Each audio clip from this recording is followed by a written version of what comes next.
शुभ संध्या sir, कैसे हो आप?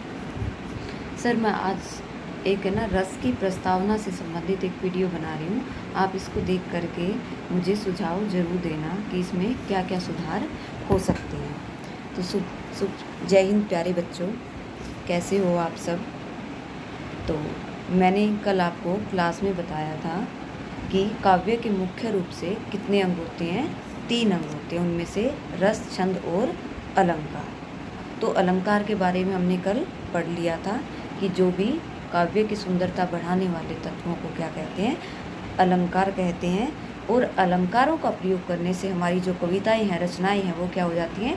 आकर्षक और प्रभावशाली बन जाती हैं। और ऐसी आकर्षक और प्रभावशाली काव्य को पढ़ करके हमारे मन के अंदर क्या होते हैं? हमें रस की प्राप्ति होती है, हम अच्छा अनुभव करते हैं।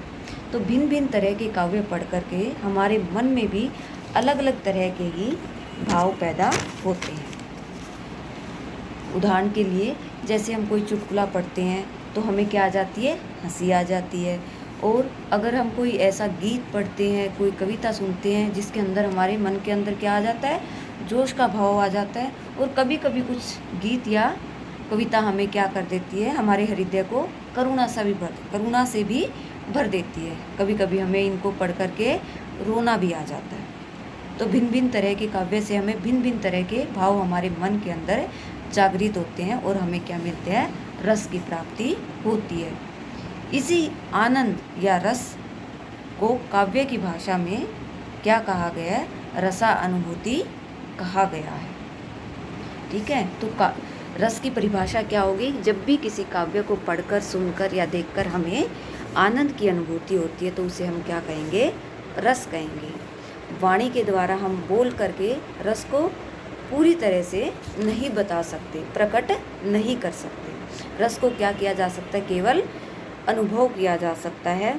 और रस जो होता है उसका मूल आधार क्या होता है? भाव। अगर हमारे मन के अंदर भाव हैं भिन्न भिन्न तरह के तो ही क्या है? हम रस ले सकते हैं किसी भी काव्य को पढ़कर, सुनकर, अन्यथा नहीं। तो अब ये प्रश्न उठता है कि रस के बारे में हमें सर्वप्रथम किसने बताया कि रस क्या होता है? तो सबसे पहले रस के बारे में आचार्य भरत मुनि जी ने हमें बताया। उन्होंने एक ग्रंथ लिखा, नाट्यशास्त्र। उसी के 6ठे अध्याय में उन्होंने रस के बारे में हमें बताया कि